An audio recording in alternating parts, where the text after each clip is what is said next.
El Evangelio de Juan. Estamos en el capítulo 1, estamos empezando una serie, empezamos una serie en el Evangelio de Juan hace como 2 semanas atrás. Y otra vez, por el próximo año y pico, yo creo que vamos a estar en este libro, pero yo creo que será de gran bendición para la iglesia. Hoy vamos a abrir nuestras Biblias al capítulo 1. Y vamos a leer del versículo 14 al versículo 18. Vamos a ponerlo de pies en reverencia a la palabra de Dios. Y vamos a leer Juan capítulo 1, del 14 al 18. Otra vez estoy leyendo la Nueva Biblia de las Américas. Amén. Amén. Leemos. El Verbo se hizo carne y habitó entre nosotros y vimos su gloria, gloria como el unigénito del Padre, lleno de gracia y verdad. Juan dio testimonio de él y clamó, este era el que yo decía, el que viene después de mí es antes de mí, porque era primero que yo. Pues de su plenitud todos hemos recibido y gracia sobre gracia. Porque la ley fue dada por medio de Moisés y la gracia y verdad fueron hechas realidad por medio de Jesucristo. Nadie ha visto jamás a Dios, el unigénito Dios que está en el seno del Padre, Él lo ha dado a conocer. Amén. Oramos, hermanos.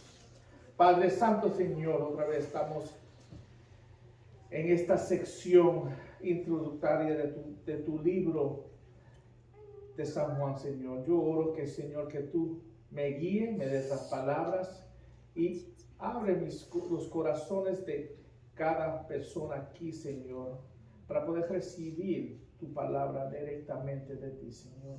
Que todo lo que yo diga venga de ti, Señor, que Espíritu Santo me guíe en toda tu verdad, Señor. Oro por esta iglesia, Señor, y que esta iglesia crezca en amor por ti, Señor, en conocimiento de ti, en obediencia a ti, Señor. Oramos por esto en el nombre de Cristo. Amén. Amén, hermanos. Pueden tomar asiento. Ya vemos en esta sección, hermanos, estamos terminando los primeros 18 versículos del Evangelio de Juan, en capítulo 1. Y dije la primera semana que esta sección es la introducción al resto del libro.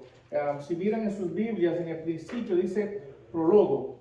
El prólogo es como se llama un thesis.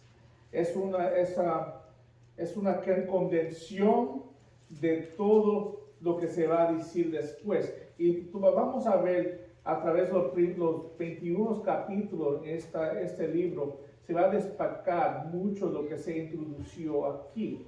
Pero una cosa es clave en lo que él está presentando aquí, en el prólogo. Él está presentando algo otra vez que estaba batallando en las iglesias en ese tiempo. Y también se ve en primera de Juan. Está batallando de las ideas que Jesucristo no es verdaderamente Dios.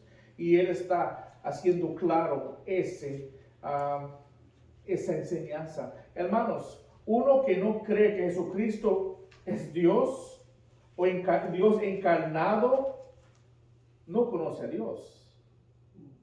Y veremos que para poder conocer a Dios tenemos que conocer quién es Dios. Por eso cuando uno pone su fe en Jesucristo, está poniendo su fe en quién es Jesucristo y lo que Él vino a hacer. Le han dicho varias veces, poner fe en fe necesariamente no es nada, ¿verdad? Tenemos que poner nuestra fe en quién, en un hombre, y ese hombre tiene que ser Jesucristo. Es que no hay otra manera, hermanos. En la primera parte aquí dice, dice la introducción de este texto de hoy, el Verbo se hizo carne. Si se recuerdan, los primeros 3 versículos, la semana antipasada, que el verbo es el creador del divino, el preexistente, él fue el primero y fue antes de todo. Y vemos que el verbo es también Dios, dice el versículo 1. El creador, el versículo 3 dice que él es el creador de todo. Y este verbo se hizo carne. Este Dios, el creador de todo, se hizo carne. Es claro lo que le está diciendo aquí. Las personas que pueden leer esto y no creer lo que dice, otra vez, es porque no quieren aceptar la verdad. Es difícil, y si somos honestos, es difícil creer en nuestras mentes finitas. Es difícil creer absolutamente esto, pero ahí es donde viene la fe, hermanos. Yo pongo mi fe que lo que dice la palabra es verdad, porque Dios a través de la historia, Él se ha revelado ser verdadero. Todo lo que Él dice es verdad. Y Él se ha revelado a través de toda la historia y todas las promesas que han hecho, es cumplido. Si yo, aunque nunca lo he visto, yo pongo mi fe en lo que Él dice es verdad.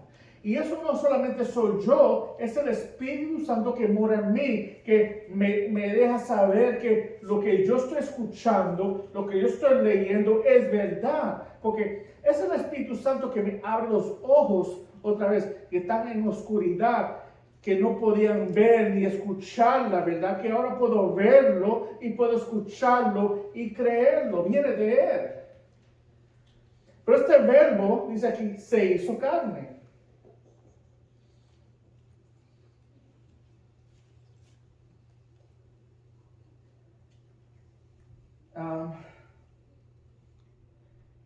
Dice John MacArthur de esta sección, y quería leerla, que es que yo quería, que me gustó y quería compartir con ustedes. Dice, algunos encuentran la encarnación tan completamente fuera de alcance de la razón humana que rehúsen aceptarla. Al grupo hereje consideró como ellos se llaman, hay un grupo que se llamaba en ese tiempo docetistas. Ellos aceptaban el dualismo y la materia y el espíritu tan prevalecente en la filosofía griega de esa época. Ellos tenían un argumento que Cristo no podía tener un cuerpo material, por lo malo porque un cuerpo físico es un cuerpo malo. Y si Dios es bueno, ¿cómo Él puede estar en un cuerpo físico que es malo?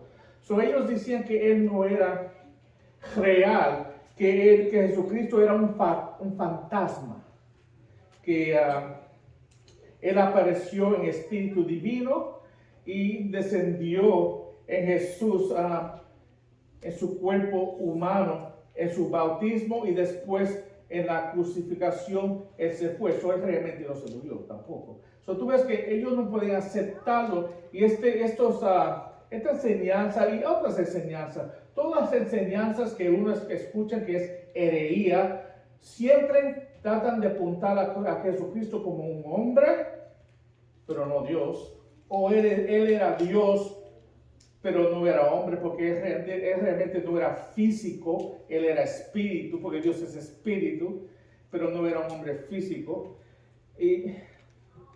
Pero cuando leemos la Biblia misma contradice todo esto. Cuando Tomás no quiso creer, yo le dije, Tomás, tócame aquí, si no crees que lo que digo es verdad. Y tenemos que entender que ese pequeño bebé en Belén, él entró a la historia físicamente 2000 años atrás. Ese fue el plan de Dios. Pero ese bebé que nació en Belén, siempre dice el versículo 1 que era.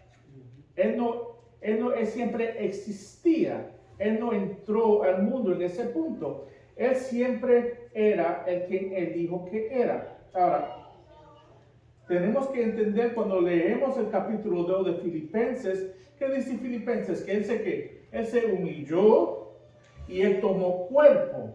Eso es lo que se llama la encarnación. La doctrina de la encarnación viene de ahí, porque Jesucristo, él siendo Dios y en toda la gloria de Dios, él tomó cuerpo. Y ahí es donde vemos la humillación de Dios. Él otra vez poniendo la gloria para un lado, un rato, él tomó cuerpo. Y eso, la humillación de Cristo se encuentra que él tomó cuerpo.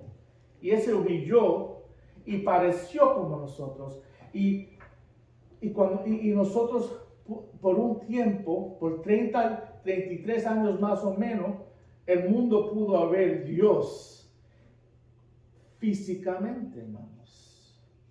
Y él tuvo que cumplir eso para otra vez, como parte del plan que él condució para poder salvarlos a nosotros, hermanos.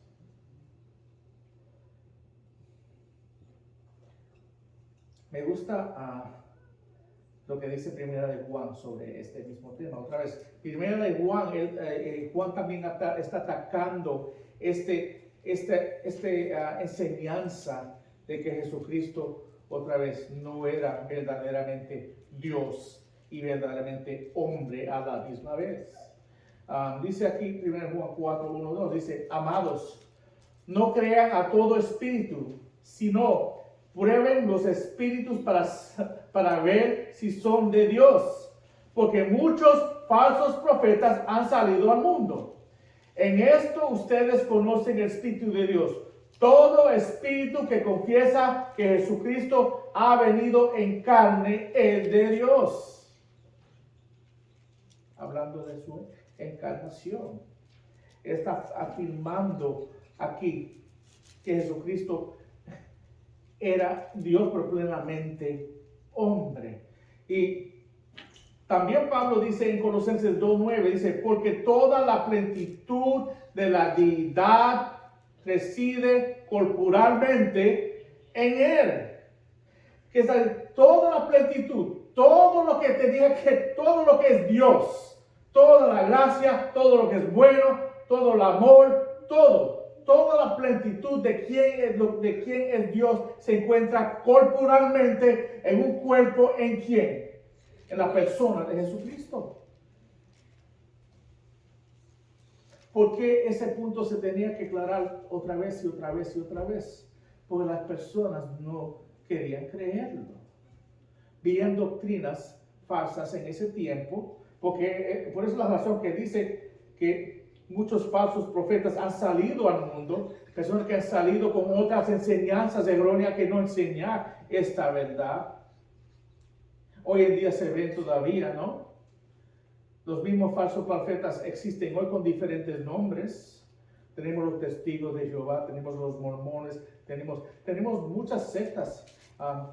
Los musulmanes, los mismos judíos no creen en Jesucristo. Todos creen que fue un hombre, un ángel o un dios, uno de muchos dioses. Los mormones creen que él es uno de muchos dioses, pero ninguno puede aceptar la realidad de que él es el verdadero Dios.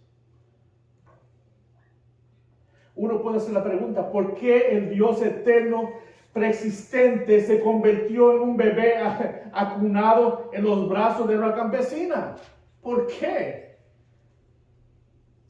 Y tengo unos puntos aquí que quiero darle a ustedes para que puedan entender por qué. Y tengo específicamente 3 puntos que quiero compartir de este mismo punto. ¿Por qué? Porque teniendo naturaleza humana pudo ser tentado. Es una de las razones.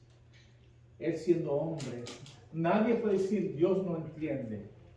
Dios no puede entender lo que yo estoy pasando.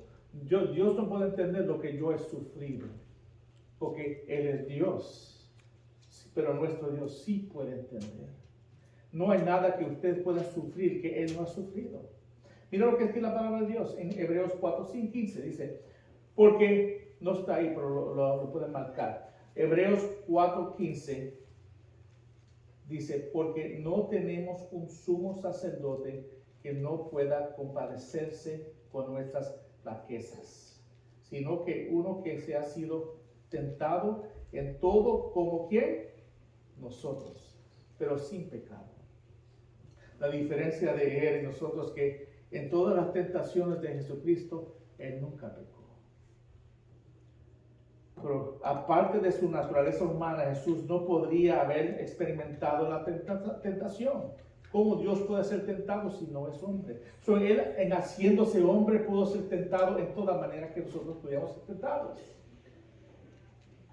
La encarnación nos dio también un abogado ante el trono del Padre que sabe exactamente por lo que estamos pasando y exactamente cómo nosotros nos sentimos.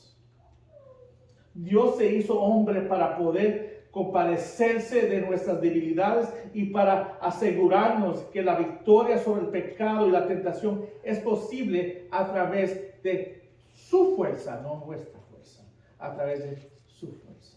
Amén.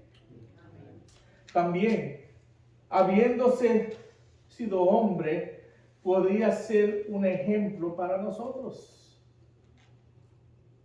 Jesucristo Él vino y se hizo un ejemplo en cómo nosotros debemos caminar, en cómo nosotros debemos obedecer, cómo nosotros debemos otra vez alabar a Dios.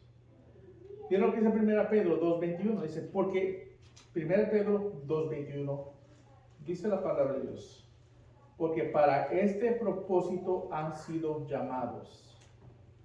Pues también Cristo sufrió por ustedes, dejándoles ejemplo para que sigan sus pasos. El que dice que el cristiano no sufre, está mintiendo otra vez. Todos vamos a sufrir. Pero no el sufrimiento que tengamos que Él no sufrió, porque Él sufrió. Y Él es el ejemplo de sufrimiento. Él es también el ejemplo de misericordia y perdón, ¿no? Jesucristo que en cualquier momento podía hacer así y parar todo, ¿no? Él podía en cualquier minuto. Yo sé que cada uno de ustedes y cada uno de nosotros hemos sufrido, especialmente durante la temporada.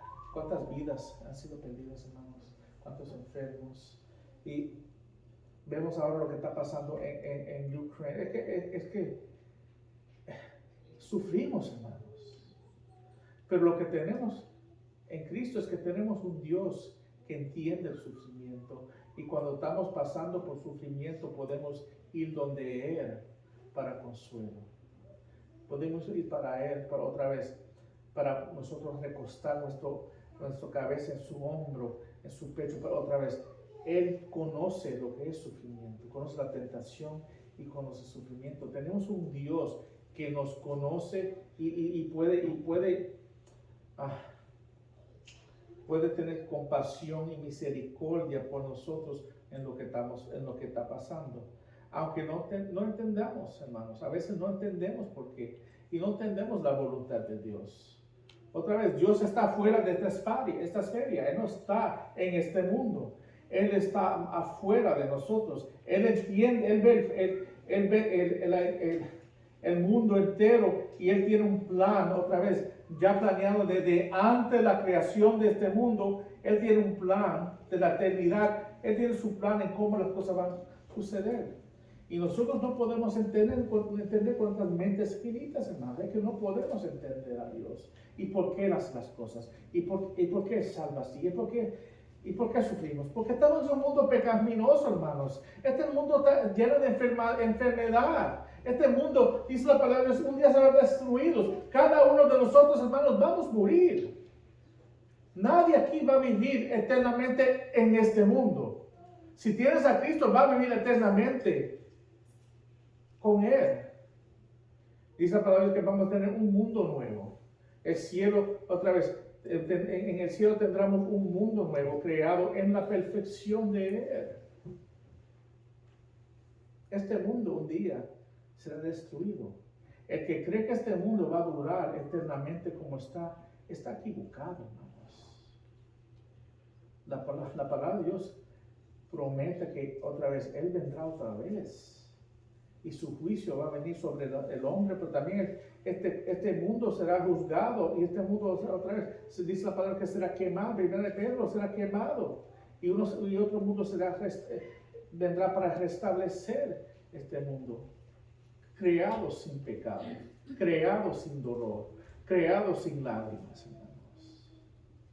Nuestro Dios entiende nuestros problemas, Él entiende la tentación, Él sabe cuando a ti te duele algo, y es por esta razón que podemos ir donde Él.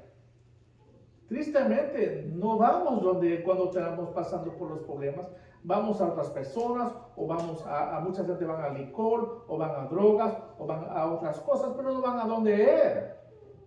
Y el deseo es que vayamos donde Él, porque Él es. Hoy no hay otro que pueda entender mejor que Él. Amén.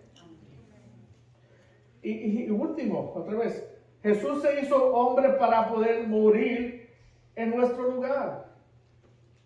1 Timoteo 1.15 dice, 1 Timoteo 1.15, si quieren buscarlo, dice, palabra fiel y digna de ser aceptada por todos. Cristo Jesús vino al mundo para salvar a los pecadores, entre los cuales yo soy el primero.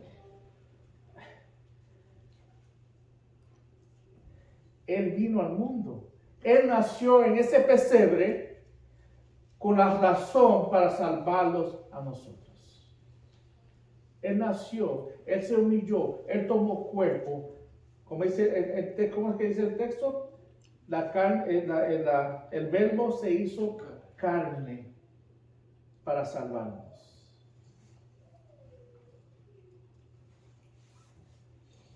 El resto de estos versículos habla y vamos a ver 4 verdades confirmando esta encarnación. Otra vez, el mundo niega algo que la Biblia habla claramente. Y otra vez, el que no quiere creer siempre va a buscar excusa para no creer. Y van a buscar otra vez. Usan títulos de Jesucristo para tratar de definir que Él no es Dios. Lo llaman hijo de Dios. En llamarlo hijo de Dios están clamando su deidad. Está otra vez usando uno de los títulos usados para Él. Él se llamaba el hijo de hombre. Otra vez uniéndolo a la parte humana de Él. Son títulos. Él era hombre y también era hijo de Dios. Él es Dios. ¿Dios tiene hijos? No. Dios es Dios. Y hablando que Él es la exacta replication de Dios. Él está hablando que Él es exactamente igual a Él. ¿Quién exactamente como yo? Yo. Él es Dios. Otra vez, Dios, y hemos hablado, Dios es un Dios. Solo hay un Dios. Pero la Biblia enseña que es representado en 3 personas. Dios el Padre, Dios el Hijo y Dios el Espíritu Santo. Y aunque es un Dios, Dios el Padre no es Dios el Hijo. Y Dios el Hijo no es Dios el Espíritu Santo. Y Dios el Hijo tampoco es Dios el Padre. Otra vez, cosas que nuestras mentes finitas no pueden entender en su capacidad, porque Dios es más grande que este mundo. Él creó el mundo, Él creó el tiempo, Él creó la carne y la humanidad. Él está afuera de esta esfera. Pero lo que sí tenemos que aceptar es que la Biblia lo enseña y lo dice. Tenemos que aceptarlo, aunque en nuestra humanidad no queremos creerlo, porque no podemos saber esto. En este mundo, ¿cuándo se ha visto eso? Nunca. Como nunca lo ha visto, no lo vamos a creer y vamos a buscar una excusa para creer otra cosa que realmente no. ¿Cómo yo puedo enseñar otra cosa y después mirar el uno y uno? Y dice, en principio existía el verbo y el verbo estaba con Dios y el verbo era Dios. ¿Cómo me salgo de eso? Si Él es hombre, ¿cómo puede ser Dios? A través de la encarnación, hermanos. A través de Dios humillándose y, como dice Filipenses 2:9, tomando cuerpo de hombre y sufriendo en nuestro lugar. Por eso la palabra de Dios, siguiendo leyendo en el 2 de Filipenses, por eso Dios le dio nombre sobre todo nombre. Que Jesucristo es que Señor. llamando a Jesucristo Señor, quiere decir que si Él es Señor, todo el mundo va a tener que reconocerlo como Señor e inclinarse delante de Él. Y otra vez, solo un rey, los reyes, otra vez, cuando tú eres el amo de otra persona, esa persona se humilla delante de ti.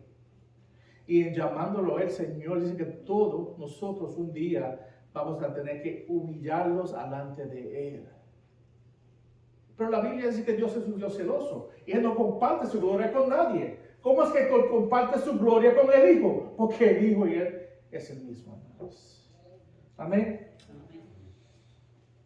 Ahora, vemos aquí en el primer punto, Cristo habitó, y le dije, hay cuatro verdades que confirman la encarnación. Primero, y entonces vamos a ir rápidamente a través de estos puntos. Es una afirmación de lo que hemos hablado. Cristo habitó visiblemente entre nosotros. Cristo habitó visiblemente entre nosotros. Mira la segunda parte del versículo 14, dice, y habitó entre nosotros y vimos su gloria como el unigénito del Padre, lleno de gracia y de verdad. Antes de seguir con este texto, miramos la palabra unigénito del Padre. Muchos dicen, mira, Él es creado porque Él es el unigénito. Pero ¿qué quiere decir la palabra unigénito? El unigénito, no está diciendo que, la palabra unigénito no está hablando que Él es creado. Él es el único de esa clase. No hay nadie igual a Él, es lo que dice la palabra. Él es el unigénito del Padre, Él es el único de esa clase. No hay nadie igual a Él. Miremos el resto del texto, dice, Él habitó entre nosotros. Ahora la palabra habitó se puede traducir vivir en una tienda. El tabernáculo es la palabra simular, una palabra similar que se usaba para el tabernáculo. Es una tienda que cubría. La palabra se traduce vivir en una tienda. Y otra vez, los judíos en ese tiempo, otra vez, es una imagen del Antiguo Testamento y del tabernáculo. El tabernáculo fue instituido por Dios como un lugar donde moraba en medio del pueblo de Israel. Fue el precursor del templo, era una tienda que iba delante de los hijos de Israel en su camino a la tierra prometida. Dentro del tabernáculo estaba el lugar santísimo, donde Dios vino a la presencia del hombre, así como Dios vino en presencia al hombre en el tabernáculo. Dios vino y acontó el hombre, él vino y acontó del hombre en la persona de ¿quién? De Jesucristo. La adoración para los judíos se centró en el tabernáculo y más tarde en el ¿qué? En el templo. Ellos adoraban a Dios en el tabernáculo y más tarde en el templo. Pero cuando vino Jesús, esa adoración, otra vez, ¿qué pasó cuando Jesucristo resucitó, murió en la cruz? El velo del templo se rompió, queriendo decir que ya tenemos todos acceso a Él. Ya todos tenemos acceso a Dios Todopoderoso. ¿A través de quién? Jesucristo, hermanos.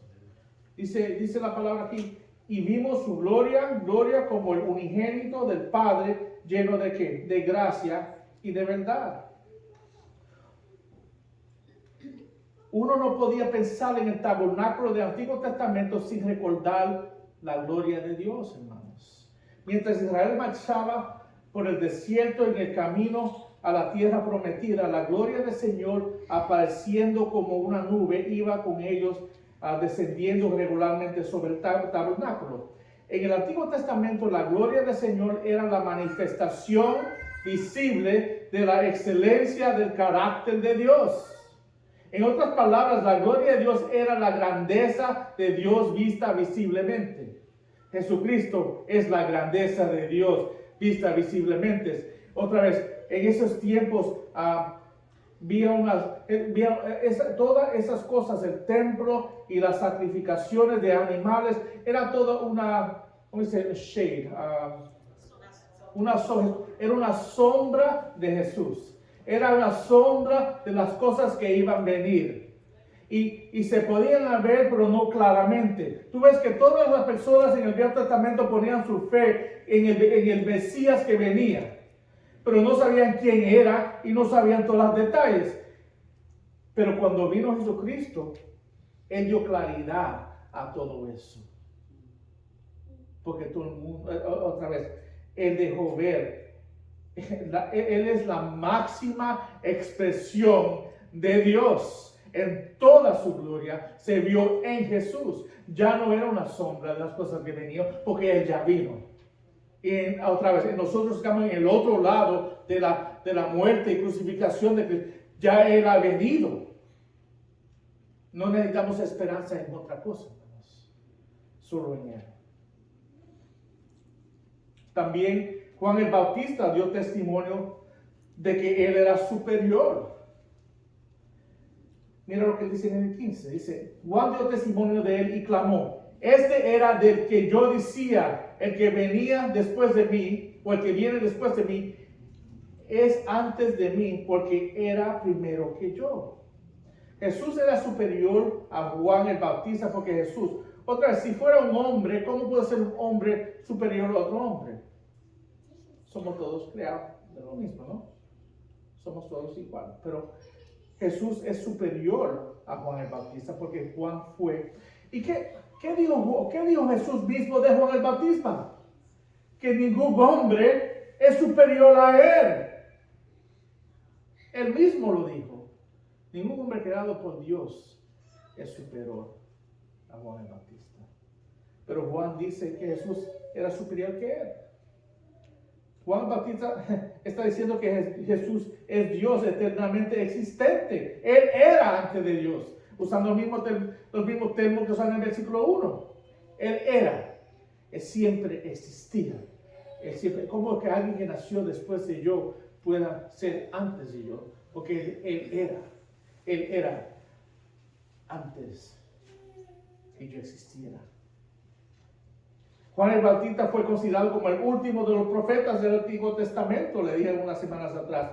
Al igual que Isaías, Jeremías y otros antes que él. El papel de Juan era preparar el pueblo para la venida del Mesías. Juan el Bautista continuó en la larga línea de mensajeros testificando de la promesa de Dios y declarando el Evangelio. Mira lo que dice Juan el Bautista en Juan 3:27. Juan 3:27 al 31. Amén. Dice Juan 3:27, Juan les respondió: ningún hombre puede recibir nada si no se lo da dado del cielo. Ustedes mismos me son testigos de que dije, yo no soy el Cristo, otra vez repitiendo lo que él dice, sino que he sido enviado delante de él. El que tiene la novia es el novio, pero el amigo del novio que está allí y le oye, se alegra de gran manera con la voz del novio. Y por eso ese gozo mío se ha completado. Ahora escucha estas palabras, hermanos. Es necesario que Él crezca y que yo disminuya. El que procede de arriba está por encima de todos. El que es de la tierra procede de la tierra, y de la tierra habla. Pero el que procede del cielo está sobre ¿qué? Todos. Otra vez, hablando que Él es superior, Él es Dios, porque solo Dios. Él otra vez habla del cielo y viene del cielo. Amén. También vemos lo que dice en versículos 16 al 17, que habla aquí que los hombres han recibido la plenitud y la gracia de Cristo.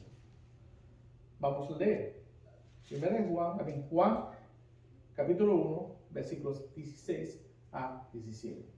Y dice aquí la palabra de Dios: pues de su plenitud todos hemos recibido y gracia sobre gracia, porque la ley fue dada por medio de Moisés y la gracia, la verdad fueron hechas realidad por medio de Jesucristo.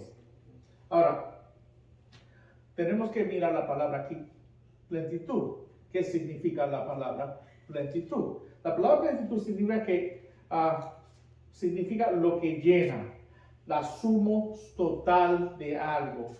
Habla de la totalidad de algo. So, Jesús es la suma total de todo lo que está en Dios. La suma total de todo lo que es Dios es Jesús. En Jesús habita toda la sabiduría, la justicia, la santificación, la redención, toda la abundancia de Dios. Todo lo que Cristo es, la plenitud misma de su ser, se nos da y nosotros creemos. Todo su gozo, paz, mirando a Gálatas 5:22 a 23.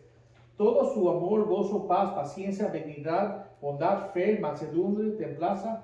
Estamos nosotros completos en Él a través de todas esos frutos, todas esas bendiciones, hermanos. No hay otra fuente de gracia sino Cristo, hermanos. Donde toda la provisión que nosotros recibimos, todo ese amor, toda esa bondad, todo que recibimos viene fluentemente y bondad y en plenitud a través de la persona de Jesucristo. Cuando estamos en Cristo tenemos toda la plenitud de Dios orando en nosotros, hermanos. Tenemos que entender eso. Todo lo que es Dios, todo lo que es la grandeza y la belleza y la plenitud, la dignidad, es que todo lo que significa y es Dios, está en nosotros, en la persona de Jesucristo, hermanos. ¡Qué bendición recibimos nosotros, hermanos! Tenemos a Dios morando en nosotros. Tenemos Dios el Padre, Dios el Hijo, Dios el Espíritu Santo morando en nosotros, hermanos. Porque Dios en su totalidad mora en cada uno que se llama hijo de Dios. Amén.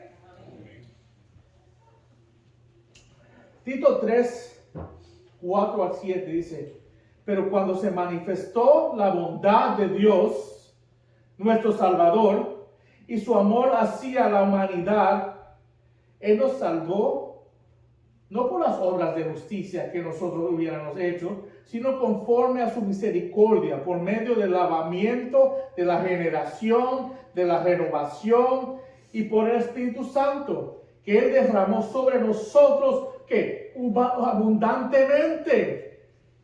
Todo lo que Él nos dio a nosotros lo recibimos sin reservas. ¿Entienden, hermanos?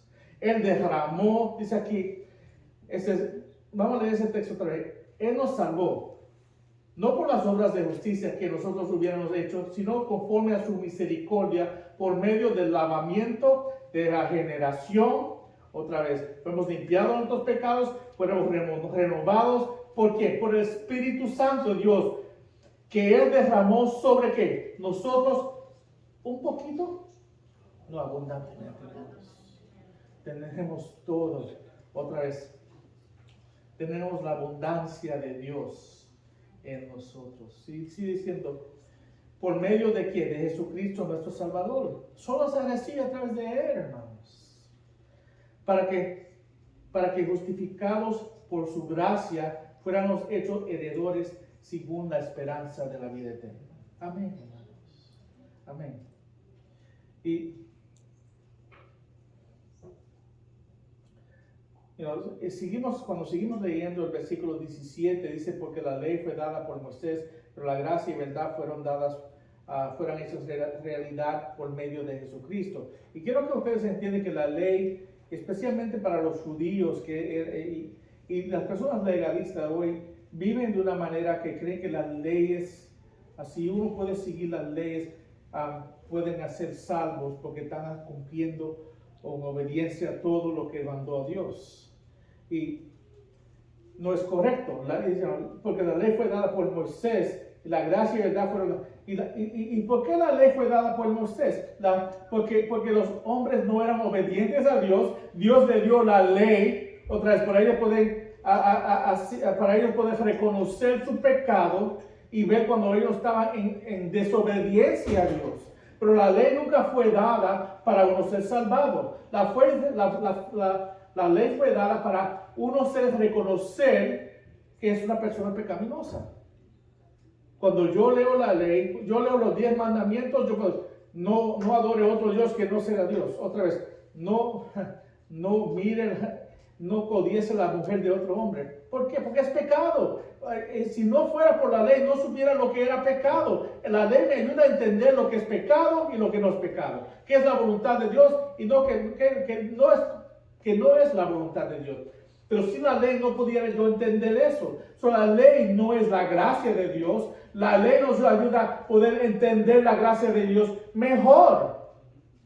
La ley nos lleva a la gracia, pero no es la gracia. Y la ley no salva, no tiene poder de salvar. Solo la gracia y la verdad salvan, hermanos. Ahora, la ley me ayuda a ver que soy un pecador en necesidad de un Salvador, pero solo la gracia me salva a mí de mis pecados. Y yo recibo la gracia de Dios. No trabajo por la gracia de Dios, yo la recibo. Amén. Y el último, hermanos, Dios se ha revelado a sí mismo a través de Cristo. Este es uno de mis textos favoritos cuando estoy evangelizando de una persona que no...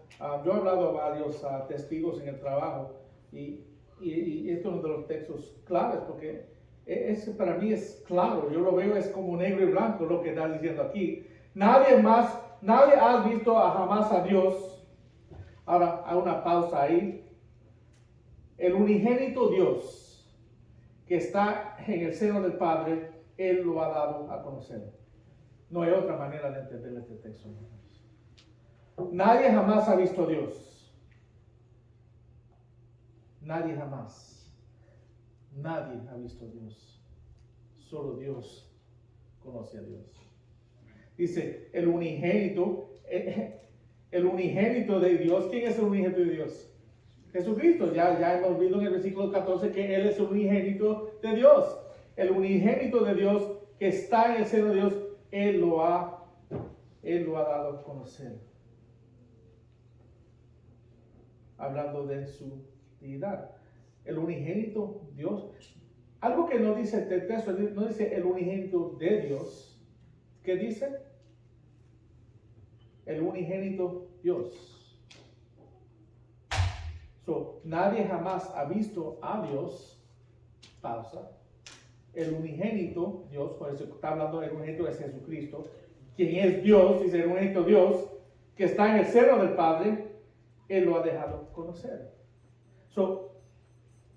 Es bien clave lo que dice aquí, hermanos. No hay manera de darle vuelta a lo que dice aquí. Solo Jesucristo ha visto a Dios. Ningún hombre ha visto a Dios en ningún momento. Sin embargo, Jesucristo afirma que Él sí. En Jesucristo el Padre se revela de un modo y una profundidad que antes era desconocido, hermanos.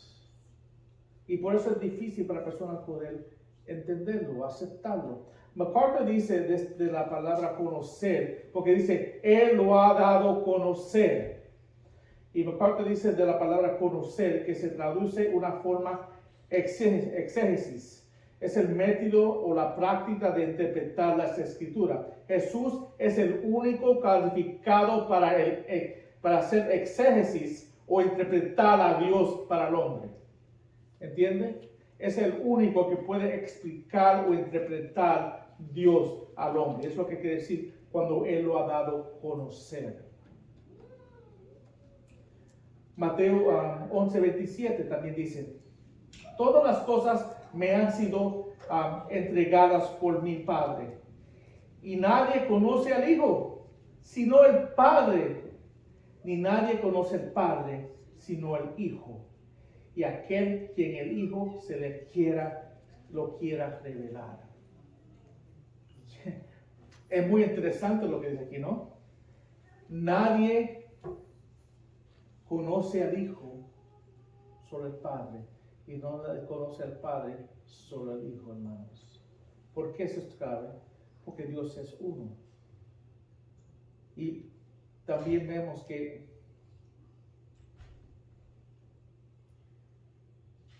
ni nadie conoce al Padre sino el Hijo, y aquel a quien el Hijo se le quiera revelar. Para uno conocer a Dios al Padre, Dios el Hijo tiene que revelarse a ti. Si Él no se revela a usted, tú no puedes conocer al Padre. La única manera de conocer al Padre es a través de Jesucristo, y a las personas a quien Él se revela, hermanos. Wow, es que es profundo, ¿no? Es impactante lo que dice la palabra de Dios. Y no te has dado cuenta, hermanos, que en estas 3 semanas se han dicho las mismas cosas más y más profundamente, y las verdades de Dios se han profundizado más y más. Y hemos visto cuántos versículos clamando la misma cosa, hermanos. Es que nosotros no podemos escapar de esa realidad. Y tenemos que entender que como creyentes y hijos de Dios, tenemos que entender y conocer a Dios mejor. Y a través de las palabras vamos conociendo y entendiendo quién es Dios. Eso nos ayuda a poder profundizar nuestras raíces en lo que creemos, en lo que pensamos de quién es Dios. ¿Y por qué esto es tan importante? Pero el pastor, ¿por qué me da tanta información y teología? Porque lo más profundo que yo conozca a Dios, hermanos, lo más profundo que yo puedo tener un entendimiento de quién es mi Dios, mejor yo lo puedo amar. Y mejor yo puedo expresarme de Él. Y mejor yo puedo orarle a Él. Porque si yo no conozco a Dios y no tengo un entendimiento bien de Dios, y y mis creencias de Dios no están claras, se me hace más difícil poder conocerlo y amarlo apropiadamente, hermanos. Y por eso el propósito de cada uno de nosotros es cada día a profundizarnos en conocer a nuestro Dios más y más. Con el propósito no de tener más conocimiento de Él, pero con el propósito de poder adorarlo como Él debe de ser adorado, hermanos. Amén. Oremos. Padre Santo, Señor, gracias, Señor, por tu palabra. Y gracias por este tiempo que nos ha dado en tu palabra, Señor. Otra vez estamos entrando o terminando esta sección del prólogo, Señor, que es más teológico que el resto de la carta, Señor, pero es profundamente importante para nosotros entender, para poder comprender el narrativo de la historia del resto de este libro, Señor. Ayuda a poder tener estas fundaciones elementarias otra vez en nuestro ser, en nuestro cerebro, Señor, cuando vamos a leyendo y estudiando el resto de este libro, Señor, que tú te reveles de una manera a nosotros que nunca te hemos visto, Señor, que podemos verte a ti como tú realmente es, quién tú verdaderamente es, y amarte como debemos de amarte verdaderamente, Señor. Verte como que tú eres verdaderamente Dios, y que tú sacrificaste todo por nosotros, Señor, y que tú nos amas tanto, Señor, que diste tu vida por nosotros, Señor. Y tú tienes el poder sobre la muerte, porque tú eres Dios mismo, y tienes poder sobre la muerte y la vida. Y debemos de amarte más por eso, Señor, más y más, por lo que tú has hecho por nosotros, Señor. Yo creo que nadie que esté aquí salga sin ese entendimiento, y que nadie aquí salga sin conocerte a ti, Señor. Yo oro, Señor, si hay alguien que no te conoce, que tú te reveles a ellos ahora, Señor, y que ellos puedan conocerte hoy. Oramos por esto en nombre de Cristo. Amén, hermano.